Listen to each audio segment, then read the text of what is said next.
Blaming others. Why responsibility is the key to freedom. Chapter 1. The oldest habit of humanity. From the very beginning of human history, blaming others has been a natural instinct. When Adam was confronted by God about eating the forbidden fruit, he pointed at Eve. "The woman you gave me made me do it." Eve, in turn, pointed to the serpent. Neither took ownership. This story isn't just about religion. It's about human nature. Thousands of years later, nothing has changed. A student fails an exam and blames the teacher. An entrepreneur gives up on a business and blames their parents for not supporting them. A young adult feels stuck in life and blames siblings for not encouraging their passion. Blame has become a universal language of excuses. But here's the truth. Every time we blame, we hand over our power. Chapter 2. The comfort of blame. Why do we blame? Because it's easy. It feels safe. When you blame someone else, you don't have to carry the weight of responsibility. You can say, "It's not my fault. I couldn't do it because of them." Blame is like a warm blanket. It comforts us temporarily. But like a blanket on a stormy sea, it cannot save us from drowning. Responsibility, on the other hand, feels heavy at first. It forces us to face uncomfortable truths. That we made poor choices, that we could have tried harder, that we didn't give our best. But here's the paradox. What feels heavy now will set us free later. As author Jim Rohn once said, "You must take personal responsibility. You cannot change the circumstances, the seasons, or the wind, but you can change yourself." Chapter 3. Blaming family. The most common excuse. One of the most common areas of blame is the family. How many times have you heard, or even said, phrases like these? "My parents never supported my dream." "My siblings didn't believe in my business." "My family discouraged me from pursuing my passion." There is truth in these statements. Not every parent is supportive. Not every sibling is encouraging. Families sometimes fail us, not out of malice, but because of their own fears and limitations. Parents worry about stability. Siblings may doubt out of their own insecurities. But here's the hard truth. Your dream is yours, not theirs. If you quit because your family didn't cheer you on, it means your dream was not strong enough. History proves this. Walt Disney was told by his family and teachers that he lacked imagination. Today, Disney is a global empire. Albert Einstein's teachers called him slow and foolish. His parents feared he would never succeed, yet he reshaped science. Elvis Presley was told by his manager to go back to driving a truck. He became the king of rock and roll. None of these people had universal support from their families. They succeeded because they took ownership. Chapter 4. Trials are universal. It is tempting to believe that we suffer more than others, that life has singled us out for hardship. We say, "If only I were born into a rich family. If only I had supportive parents. If only I had the same opportunities as them." But trials are universal. Everyone suffers, just in different ways. Some battles are visible: poverty, broken families, illness, while others are hidden: loneliness, depression, insecurity. Blaming others blinds us to this truth.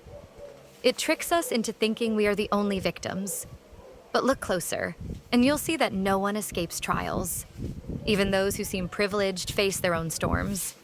The difference between the victorious and the bitter is not the absence of trials. It's how they respond. The bitter blame. The victorious take responsibility. As Viktor Frankl, a Holocaust survivor, once said, "When we are no longer able to change a situation, we are challenged to change ourselves." Chapter 5. The power of decision. At the heart of success and failure lies one element that cannot be denied: decision. Every day you are faced with choices. Will I persist or will I quit? Will I complain or will I act? Will I blame others or will I take ownership? Your parents may not have supported your passion. Your siblings may not have believed in your business. Your community may have laughed at your dreams. But in the end, It is not their actions that define your destiny. It is your decisions. Consider this. Two people can grow up in the same household with the same challenges. One may rise above and succeed, while the other remains stuck and bitter. What separates them?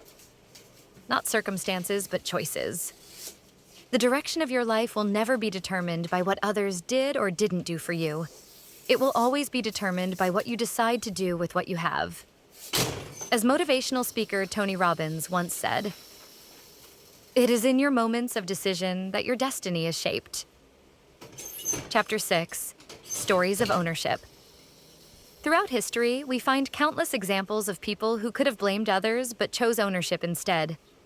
Oprah Winfrey grew up in extreme poverty, faced abuse, and had no support from her environment. She could have lived her entire life blaming her circumstances. Instead, she chose to rise. Today, she is one of the most influential women on earth. Colonel Harlan Sanders, the founder of KFC, failed in multiple jobs and businesses. At age 65, with no savings, he began knocking on doors with his fried chicken recipe. Rejected over 1,000 times, he could have blamed his failures on others. But instead, he persisted until his recipe became a global brand. Nick Vujicic, born without arms and legs, could have spent his entire life blaming fate or his parents. Instead, he embraced responsibility for the life he was given. Today, he is a world-renowned speaker who inspires millions to live fully. These individuals remind us, blame changes nothing, but ownership changes everything. Chapter 7. What happens? When we blame may seem harmless, but it has real consequences. Here's what happens when we fall into the habit of blaming. 1. We lose control. If others are responsible for our failures, then only they can fix them. That leaves us powerless. 2. We destroy relationships. Constant blame builds bitterness, resentment, and division between us and those we accuse. 3. We waste time. Every second spent complaining is a second not spent improving. You cannot create a better tomorrow while living in yesterday's blame. 4. We remain stagnant. Blame keeps us stuck. Instead of learning from failure, we recycle excuses. Blame is like drinking poison and expecting others to die. It harms only the one who holds it. Chapter 8. The Freedom of Responsibility. At first glance, responsibility feels heavy. It means saying, my failures are mine. My mistakes are mine. My growth is mine. But here's the paradox. Responsibility is the pathway to freedom. The moment you say, I am responsible, your future is back in your hands. You no longer need to wait for your parents, your siblings, your boss, or society to act. You can move forward on your own terms. Responsibility does not mean ignoring that others have hurt us. It means refusing to let their actions decide our destiny. It's about saying, yes, my parents didn't support me, but I will still succeed. Yes, my siblings doubted me, but I will prove myself. Yes, life has been unfair, but I choose to rise anyway. True freedom comes when you stop pointing fingers and start pointing forward. As John Maxwell wisely put it, the greatest day in your life and mine is when we take total responsibility for our attitudes. That's the day we truly grow up. While we print designs that bring ideas to life, remember this.